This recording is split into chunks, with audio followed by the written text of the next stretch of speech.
So the big question is this: how do small business owners like us grow our leadership, develop our teams, and scale our business in a way that allows us to get our products and services out to the world, yet still remain profitable? That is the question, and this podcast will give you the answers. I'm Bradley Hamner, and this is the Club Capital Leadership Podcast.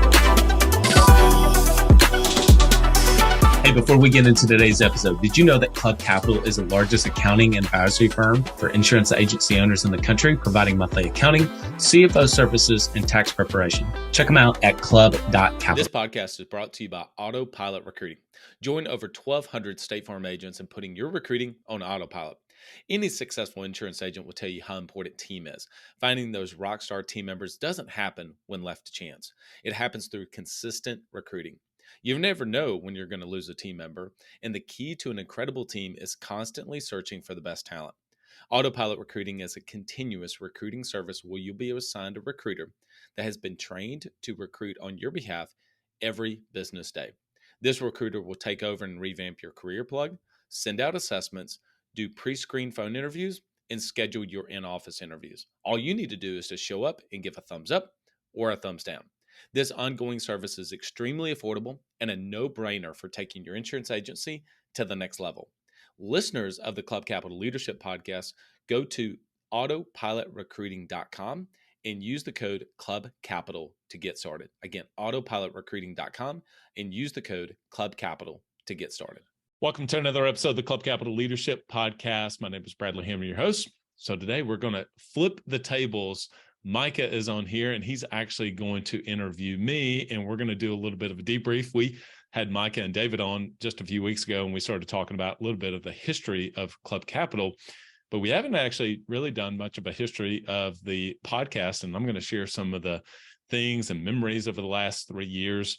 It's hard to believe it was actually in December 27th, 2019, that we first launched some episodes of the Club Capital Leadership Podcast. So it's been a wild ride the last 3 years. And so we'll go back a little bit and then we'll share with you kind of how we see the future. So Micah, welcome. Excited to have you actually flip the tables on me and interview me for once. I know. I'm excited to kind of sit in your seat today. I think since we've launched the podcast, we literally, it's been one of those things where you launch it and you start running and you don't look back. So I think today will be fun to really look back. Honestly, it is wild to me that it's been 3 years. It feels like, I don't know why it feels like a year or a year and a half. Yeah. It's been 3 years since we did this and launched it. So excited to be able to kind of reflect today and especially from your perspective, kind of see how the last 3 years have been, and I think it'll be fun. Some of this I know, and some of the details obviously I know, but I think it'll be fun just for our audience to kind of see some of the behind the scenes of what it's looked like over the past 3 years, and what did those first 5 episodes feel like, and how did we analyze them versus where we're at today. Yeah, absolutely. Well, if you do too good of a job, you're going to take my seat. People are going to boot me out and put you in as the host. Oh man, I definitely wouldn't worry about that at all. So you do a far better job than I could on this. But you ready? I'm ready. Let's rock and roll. All right. Bradley, thanks for being here today. Really good to have you. So first question, obviously I think just real simple. It'd be good for the audience to know. Just what's the history of how the podcast got started? Yeah, super simple. But when we came together in August of 2019, I guess it was maybe within about a month or so, I came to you on one of our just weekly calls and I said, hey, I think I want to start a podcast. And you said, cool. What do you want to do? That's really what it was. And I said, I really don't know. I like podcasts. I've learned a lot from podcasts myself. The last few years previous to that, I had really began to take a deep dive into podcasts and loved it. And I don't really know, looking back on it, what spurred that thought.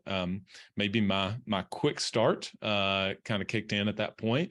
And I said, yeah, I want to start one. And you said, what do you think it'd be? And I said, I don't know. Let's just interview cool people. And I think that that was probably a big part of it, is because the basis, and still to this day, the essence of the podcast really comes at a core from interviews and interviewing cool people, and that's where we started. And really, it wasn't much of a long discussion that you and I had from that. We went with it, and I do think that there's a lesson in that. Now, look, looking back on it, we'll talk about some of the things if we had to do it over again, for sure.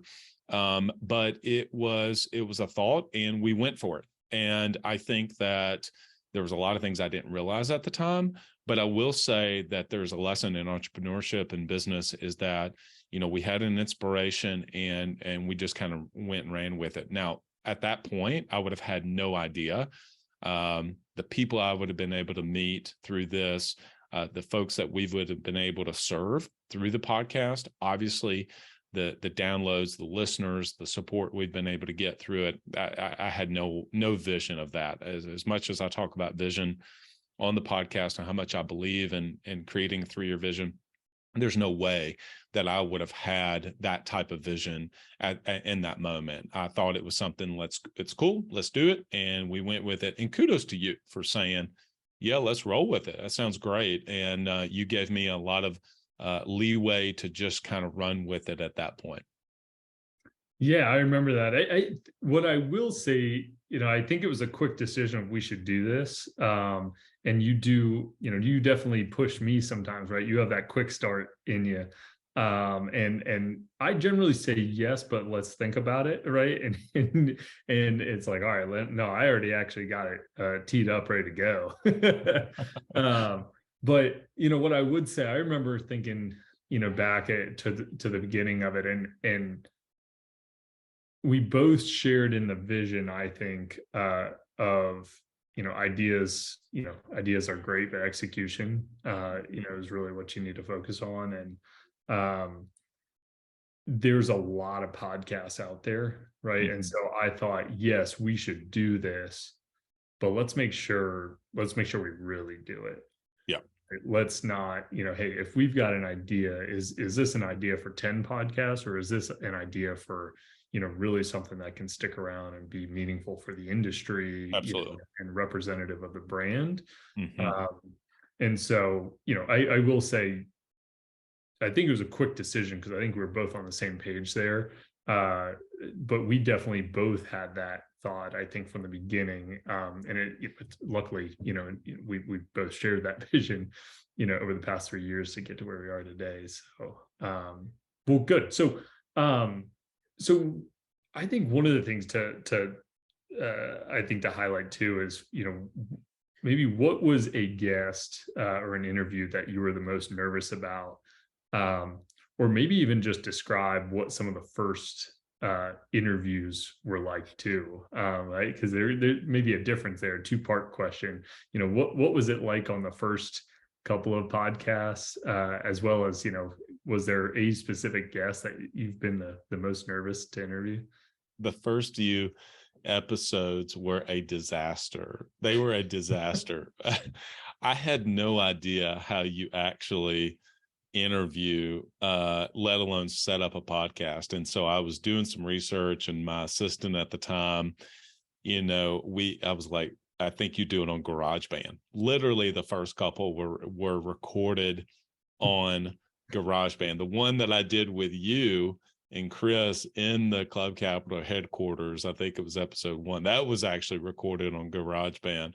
I remember, this is kind of embarrassing to think about at the time, but I thought to myself, okay, I knew that you need to have quality audio, and we'll kind of talk about this for the future, but we'll have quality audio. And so I'm doing the research, and I got all nervous of, what's the mic to buy? And then I thought, okay, I need to buy 2 of them, because every guest we have on, I've got to mail them a microphone, and they've got to have the microphone, and then they'll mail it back. And so I'm thinking about all this back and forth, which is hilarious to think about now, because there's no way you could do that. Or is it really necessary? And so I was really nervous. I didn't have a structure. I didn't have a mentor. I didn't have somebody that had been hosting a podcast that can walk me through, this is how you do ones. over Zoom. This is how you do the ones in person, et cetera. And so I didn't know how to prepare for the podcast. I didn't know what questions to ask. I was uncomfortable. So if you go back and listen to from the very get-go, those first, I don't know, I mean, even to this day, but I mean, especially those first 10 or 15 or 20 episodes, it was fairly robotic for me. I was really trying to overanalyze asking the questions. And, I mean, how many questions do I need to have prepared ahead of time? So I wanted to be honoring to the guests that we had on and to our listening audience, but I would honestly over prepare sometimes. And so what that led me to is not being able to be present with the guest and actually listening to what they are saying. So I'll try really hard now to really be present. I've heard this before, like be where your feet are. And so when a guest is talking, like genuinely listening to what the guest says. And so now, I mean, we'll get into how I prepare later, but now I'm trying to be there versus, okay, I have these 8 questions. I have to get these 8 questions in to talk to, Micah or whoever the guest is. So I was really nervous at the beginning. I don't get anxious or nervous now.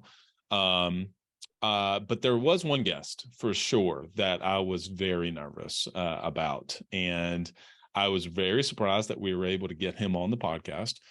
And it was General Stanley McChrystal. And that was one that the more I prepared for that podcast, the more nervous I got. I was like, oh my gosh, this guy has seen a lot. His career, I don't even know what to ask him. I'm going to make a fool of myself. I'm Googling, how do I make sure that I say his name correctly? Like, is it General McChrystal? Do I say General Stanley McChrystal? I mean, I am just completely terrified about this. I think I ended up sending you some boxers about this, and I was like, oh yeah, I am really nervous about this. You don't podcast, want to mess that one up. I don't want to mess that one up. I'm thinking, tech is going to be messed up. I mean, there's all kind of things.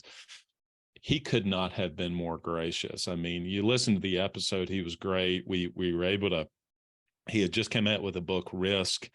And I think that had a lot to do with it. I mean, a lot of our listening audience obviously is insurance agency owners. And so I think that there was a tie there. And really for him and a lot of other guests, it's been the right place at the right time. Think about that in your own business. Like you reach out to someone to make a sale, it's just not the right time. And then you reach out to them 6 months later and they're like, yes, I'm in, and it's just sometimes the right place, right time. I think that was the way it was with General McChrystal, but he couldn't have been more gracious at the very beginning, way before we hit record. He said, oh, call me Stan. I'm not calling you Stan. I'm not calling you Stan, but he had ties to Alabama. He had family here. He knew Huntsville. He had come down to the Huntsville area because obviously Huntsville has a lot of defense contractors and a big base of Army here. So he had actually been here a number of times, which was great. And that put me at ease tremendously from that podcast. And so I asked him afterwards. I said, hey, if you come out with another book in the future, would you be willing to come on? And he said he was, and so that was a great episode. It was an honor to get to talk to him and have him on. But yeah, definitely before, outside the first few that we had on, he was the one that I was absolutely the most nervous about. I mean, I get that. I think that's the one I would have probably been the most nervous for too. For sure. I remember I told this to you at the time. But I'll just kind of reiterate here. I thought it was, one, amazing how we got him to be a guest, on our podcast. I think, maybe at the time that was definitely like by far just what a big name to be able to get as a guest and be able to interview. I thought that was so cool. And it was also just kind of almost like a weird, like full circle moment for me, because when I had actually just graduated college, which I don't know at the time, whatever, 10 years ago or whatever that was, probably more, I had actually applied to work for General Stanley McChrystal. Oh, and wow. I don't know if you remember this, but he has a company called, so he's, retired from the Army, and, he was, best known for, leading and his command over the Joint Special Operations Command in Iraq. But he came back, retired from the Army, and he has his consulting company now called the McChrystal Group. And so before I was at Club Capital, I got into consulting. I went, I went to business school, and then I was like, I don't know what I'm going to do. I'll get into consulting. And I ended up applying probably for like an analyst or some sort of position within his firm. Did not get the job. I don't really remember what happened there. I just remember thinking, wow, what a cool company, ran by this ex-general. That'd be so amazing. Anyway, nothing ever came from it. I didn't think about it for years. And then come to find out, we're having him on our podcast as a guest. I was like, wow, what a small world. For sure. Yeah, that is a full circle moment. So I guess, what has surprised you the most about, being a host, of a podcast, right? Maybe as the host, or just, just in general about, maybe the logistics behind it. I mean, what's surprised you the most stepping into this role? So I'm gonna go two ways with this. Two different places that have surprised me. First of all, the thing has surprised me the most is if people think that it's just, hey, turn on Zoom, hit record, talk into a mic, and roll with it, and then all of a sudden you get produced on the backside of podcast. It's just way more. It is way more to it. The operational load, I've been using that term with our team quite a bit, especially the last several months. It's heavy to get all of the guests scheduled, to be out ahead enough time so that we can produce now 3 episodes per week. There's a lot more that goes into that than what people realize. My part of it is easy. Source the candidates, or source the guests. We can talk about that if you want to. That part of it, plus this part, the actual talking into the mic, that's actually the easiest part. But making sure the files are uploaded in the right place, having the right systems in place, making sure the right team. I mean, it's you and I. Certainly, we talk more strategy, I would say, high level. And then Courtney is reaching out to all the guests, making sure that they've got the links, getting their assets, like their bio, getting their headshots, because we put it out all over social media every single week, making sure that Ellie has on my team enough information about each one of the guests to write the emails. Okay, so she has enough bio. So I have to recap her over Voxer after every episode that we do, so she has some, tidbits to be able to write the emails. Ali, our amazing podcast engineer, who I've talked about, to be able to make sure that he has the files and he's out ahead. I mean, he's been doing it from the very get-go. If it was left up to me or somebody on the team, we'd never produce an episode, just to do that. So to have, everybody plays a piece in this. I'm just one small part into doing it. If it was all just about hitting record on a Zoom and knocking the sucker out, it would be easy. But there's just way more to it than what people realize, to pull all of that together, to edit it, make it sound good. Making sure we for our podcast sponsors, right, recording of that, conversations with them about where they're going to be in the episodes and what that looks like, recording those things. I mean, there's a lot with that. The second part is that surprised me is reaching out to some of the guests that we've had. I mean, you asked me one time, man, how are you getting these people on the podcast? Yeah. And I said, be bold enough to ask. Truly, that's it, right? Be bold enough to ask. It really comes down to, I am sourcing the guest from a lot of different locations. One of my favorite is I will go to some of the Facebook groups and I will literally search podcast or books and I will see what books people have read, and I'll think, oh, that's a great guest. That's a great guest to have on. I totally forgot about that person. And then I will send a screenshot to Courtney in Slack, and she takes it from there. I mean, that's what I do. And so now let me tell you, we have gotten turned down quite a bit. Some of it is, and we're accustomed to it now. I mean, 3 years in, you're accustomed to it. Some of it is people are genuinely busy, right? They just can't fit it in. They get so many requests. And guess what? We go back to those people. We say, hey, we understand. We now have it as a system. Can we follow up with you in the future? Is it okay for us to send you an email in the future and reach out? And a lot of them say yes. Second thing is we've gotten a lot of yeses, but people will say, no problem. We'll come on for $25,000 an hour.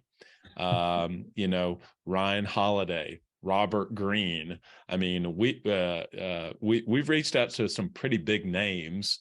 One name started at 10K. We came back and we said, hey, we're at, X amount of downloads per month.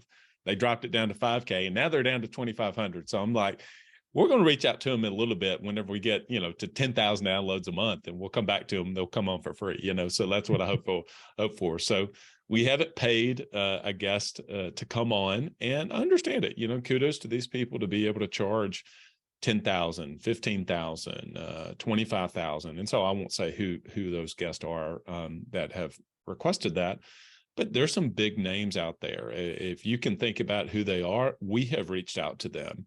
And there's a few names that I'm going to reach out to over time as our listening audience grows, as our downloads grow, and hopefully we'll have an opportunity. And so truly, we're just being bold enough to ask. And so hopefully some people can pick up something from there. I'm not afraid of the no. That's what it comes down to. I'm not afraid of the no. Courtney sends me the screenshots of the people that say, hey, it's just not the right time for us. We're busy coming up into the end of the year. So I think those are the two things is that kind of stand out. I would have known that at the beginning, and I didn't know. I mean, do we pay every guest that comes on? And so as you get a bigger audience, I mean, you think the ultimate is Joe Rogan, right? I guess he is number one. I mean, anybody wants to come on the Joe Rogan show, and certainly we're not even like a drop at that level. But you do this over a long period of time. And I will say this too, the last thing is kind of a bonus is, I didn't realize this at the time, but there is a concept out there in the podcast world called podcast fading. So people get fired up about a podcast and they say, I'm dropping a podcast, and they do a season, and they do about 12 episodes. They don't necessarily have the structure and the team around them. And they go, man, this is a lot of work. Like I'm editing the podcast and I'm sourcing the guest. And so before you know it, they said they were going to do twice a week, and then or twice a month, and then they do once a month. And before you know it, they're not doing it anymore. And I get it. And so I think once you can be past that, whatever that is, a year, and you can consistently produce, then you're over that hump. And I feel, and we are. I love doing this. I love serving people. I hope it is helping these business owners. I'm so appreciative of the text messages and emails that I get that say, hey, I really enjoyed that episode. That does help me. That means so much to me, and it keeps me going. It really does. It feels very mission driven to me, to be honest with you, Micah. And I wouldn't have known that at the time. But when I close out a lot of the episodes and I say, hey, I appreciate your time, and most of all, I appreciate your attention. I hope you got a good return on your investment. I mean that. I want to try to do the very best that I can. And I told you one day, this was maybe after about the first year, I said, Micah, I feel like it's turning pro, right? Like, what does it really mean to be a pro podcaster, and embrace that idea of like, I'm a podcast host and I want to be a pro at it, and I want to do my best. And I'm not there by no stretch of imagination, but I do take it seriously, people's time and attention, and hope that I'm honoring to them, and just the way I am in this episode too. So be bold enough to ask. You never know. Yeah. I think that's one of the things that both of us, it's not like we came into this with a wealth of knowledge of, how to run a podcast. And, we did, obviously we were avid listeners of podcasts, but we don't know the operations, the logistics, or really the business side of the podcast either. We said, and we didn't actually really think about it that way at first. We were thinking about it as, this is probably a good value add. This is a good way to enhance the brand of Club Capital, and and really just talk to some interesting people and add some value, in a way that, this is a free way to do that, right? Kind of an entry level way to start having a conversation, with people within our space, within our market. And it's definitely, we've learned a lot from that. And I think that on the business side, the thing that's been interesting to me is seeing some of those, how do we attract guests? How do we attract, really big guests, and seeing what some of the, I think what some of the, I guess, more professional, or in-demand guests have asked, which has allowed us to kind of understand how we need to look at it too, and look at the business side. I think there's been some that have, I think in our first year, they wanted to make sure, we're not getting on any podcast unless you've been around for a year. That's right. Kind of because of that podcast fading aspect, right? We want to, be a guest on a podcast we know that's sticking around. Absolutely. Yeah. Right. Yeah. They said a year, and then there was a few guests, two in particular, that said, "Hey, contact us again when you're past 100 episodes." And that was a big part of it. And we did. We reached out to them again. I mean, the list of people that we have, I don't want to necessarily give names, because, I'm hopeful to have them on. Okay. I mean, for sure. They've given us a commitment that they're coming on. I mean, there's 4 pretty big names that I'm super excited about, that have given us a commitment, that keep saying, "Hey, yeah, well, we're working with their assistant at this point, but they say, hey, follow it with us next month, follow it with us next quarter," and so we're not pushy, we're just persistent. And that helps us, because when you get a name, okay, then you can share with those other names. These people have been on the podcast, and they immediately recognize it, and they say, "Oh, okay, well, if they've had them, then I'm willing to come on." And so it just takes that continuous, you think about it over a long period of time. And this is a business lesson too. I really think it happens to be for the podcast. Do the boring work, right? Repeat successful actions, and just keep doing it over a long period of time, and good things will happen. If we had tried to accelerate, and within 3 months, we're going to get all these guests and we're going to do 3 episodes a week, it just would have crushed the system. We were just not ready for that. And so we just keep showing up. And what's up? I haven't even read this book, but I like the cover. Chop wood, carry water. And so we just keep chopping wood, and just keep serving. So, well, I think, just going back to, how do you source and find guests? And because I think that's definitely an area a lot of people are like, man, how do you find this? Right. And, to your point of, don't be afraid to ask, be bold enough to ask. Right. It also, I think what goes into that, and how I see it from my end is, you're also, a small business owner, right, and a manager of a sales team. And really, at the end of the day, what are we doing? We have a sales process for getting guests. Yeah. Right. And with sales, you got to be persistent, right? And you don't settle on one no. That's right. And you can't be afraid of the no. You got to expect it, right? And you just got to keep asking, and you got to follow up, and you got to have kind of that sales process to bring these guests in. You got to sell the guests on why come on our podcast. And so, we didn't necessarily think about it, I think, like that at first, but I think, we've been very fortunate, that you have that background too, and can kind of have that process for the team. But that's in essence what it is. It's sales. Yeah, that's right. Yeah. That's right. So with kind of the success that we've had, over the past couple of years, and definitely not podcast fading, right? We're going from 1 episode a week to to 2 episodes a week to now we're at 3 episodes a week. Certainly just ramping up, how we do the podcast. If you had to do it all over again, what would you do differently?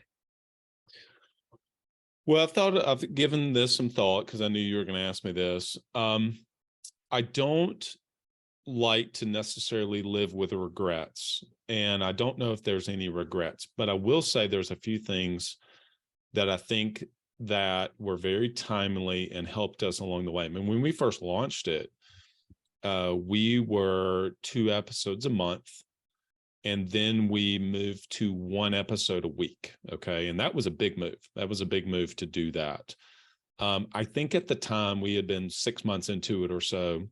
And we launched this in December of 19. So obviously, a few months later is when we were in the middle of COVID. And so some of those episodes in first part of 2020 were obviously had an element of COVID in there for sure. But I think that the biggest thing that I think we could have done a little sooner is move to then more than 1 episode per week. Right. Looking at it is that we went to 2 episodes earlier this year. We introduced solo episodes, which are now on Fridays. I think we could have done that earlier than we did and provided more value. And then just in November of this year, we introduced our Wednesday Fireside chats. And so, and going from 2 a month to 1 a week was a big jump. That was a big jump. Interestingly, and maybe it's just because of the nature of the solos, going from 1 to 2 wasn't a huge operational load, meaning I can record a solo, that usually those are 8 to 12 minutes if you kind of look at the length of those, and I do that on purpose. But then when we went from 2 to 3, that's when the heavy operational load came in, because you're bringing in, additional guests that got to be recorded. You've got to get on their schedules. There's just a lot more, the length of those, like this is a Wednesday episode. I know you got to wrangle me. Those. What's that? You have to wrangle me. I have to wrangle Micah. I was like, hey, Micah, need you on your schedule, buddy, So things like that. So I think that if I had to do one thing, everything has kind of laid out the way it needed to lay out. I will say that. Okay. But moving and providing more value, doing more episodes per week, I think we could have moved that forward maybe 6 to 12 months or so. So I don't know if that's necessarily a regret, but that's one thing. If we had to do it over again, we would have been doing more than 1 episode per week earlier. That's probably the biggest thing. Yeah, no, I get that. I remember when you talked to me about, wanting to move to 2 a week and then wanting to move to 3 a week. And, a lot of it is just understanding, us, collectively getting a better understanding of how, to really have a successful podcast. And, what does that look like, and how do we do that? And, I think when we were looking at it, it ended up being a no-brainer of like, yeah, we need to do this. And yeah, we probably should have done this sooner, if we would have known. But yeah, definitely moving now to 3. I mean, quite the operation to have in the background. And everybody that we have on the team and on your team doing this is, I mean, truly, everybody's got kind of their role and really what they excel at. And it's amazing to see us continuously execute, every other day, right? Yep. On putting something out. So, well, I mean, I listen, we talk so much about team and getting A players. I mean, I really mean this. They are an incredible team, and it would not happen. I am one piece of it. People hear my voice, but it is really the team that is around me to be able to produce this. And everybody knows that. I mean, like if you're a business owner, you're listening to this, you understand the value of team. And this is absolutely no different. It really does require, it's a team effort. And listen, we make mistakes. we make mistakes along the way, right? I mean, there's things where we have a misspelling on a podcast. It's like, oh my goodness, we got to go in there and like change that and Captivate real quick and get that produced. So, but those things happen. People aren't perfect. There's a lot going on. There's a lot of moving pieces, and so hey, we own it. We say, hey, how can we get better? We think about what are some of the protocols we can put in place to kind of have some checks and balances to reduce those type of things. Sometimes tech doesn't work, right? There's a day that we were like, why is this episode not uploaded? It's supposed to be on there and it's not on there. I've had some tech issues with Zoom. We've had a tech issue in the past. We switched over to using Zencaster for some better audio quality. And the very first one I did, it was like, didn't know how to use it and other things. And so, but along the way, we have learned and try to iterate and improve. And going into 2023, that is no different. Is that how can we make this better? How can we continue to have great guests? How can I be a better podcaster, ask better questions, and just really overall put out a better product for all of you? Right. Just a quick aside. I remember one of those quick mistakes we had in the past. I remember even the podcast page on our website misspelled your name. Yeah, I forgot about that. And your last name is Hammer. Well, somehow we all miss that. Hammer time over here. Yeah. Well, every single one of us. I've gotten that quite a bit. So I've been called worse. All right. Well, I think maybe just final question here is with everything that we've looked at from the podcast, I will do it differently. I mean, what does the future of the Club Capital Leadership Podcast look like? Yeah, I touched on a few things. We're going to stick with the 3 episodes per week for the foreseeable future. I think that gosh, you don't want to necessarily say that that's going to be a forever thing, but you really do see, okay, we've got a really pretty good tight system here. I think continue to provide value on those Monday, Wednesday, Friday. Monday is going to be our interviews, Wednesday fireside chats, and Friday solo episodes, keeping those 8 to 12 minutes. I really see that structure staying in place, certainly in 2023 and for the next couple of years. That's number one. Number two, we are going to continue to curate and find amazing guests. We have got some of the people that we've got lined up that have already recorded some episodes that'll be dropping in the next few weeks are amazing guests. And, we want to try to find a blend. We realize that I haven't got to say this yet, but just more philosophically is there are some other great insurance podcasts out there that really kind of get down in the weeds. Every episode is just specifically for insurance agency owners. And the things that they share. And I think those are great. Listen, podcast people listen to multiple podcasts. And what we want to do is integrate and have some guests that are specifically in that space, but then also bring in thought leaders like a General McChrystal and an author and a general leadership person like a Mike McAllowitz, et cetera, and kind of have that blend of it's a little bit of both, right? And we talk a lot about leadership and a lot about culture. And I really feel like this is a journey. It's a journey for all of us. No one person has this thing completely licked at all. And we don't have the podcast. And so it's I kind of see it as we're on a journey together, in the community that we're building within the podcast. And so there's some ideas that I have around continuing to develop the community, things that you and I will talk about as far as our vision goes into 2023. But I really think structurally, we'll keep to 3 episodes a week. We've got some really big names that have given us commitments going into next year. So I'm really excited about that. And I will say that one thing I haven't mentioned is the one biggest thing I was surprised about that I didn't say earlier is what happens before I hit record and what happens after I hit record. I mean, the connections I've been able to make with some people that I can, reach out to now and talk to, and people I've got in my phone, that has been unbelievable. That has been one of the biggest blessings through this whole thing is just getting to make genuine connections with people before and after the podcast. I wish I could just record that. I wish I didn't hit pause on some of those. We need the uncut. We need the uncut version. Yeah, we'll get that. Maybe they need to try to get the unfiltered version of that, So, but man, I've talked to people, for 30, 45 minutes after a podcast has ended, and just made some awesome connections. And so that's been a huge blessing to my life. That's great. Well, I'm definitely excited about the future, and over the next year, the interviews, the conversations we're going to be able to have, and just to know that we're going to have 156 podcast episodes drop over the next year is pretty wild. So, well, Bradley, it's been really fun today, looking back on the history of the podcast.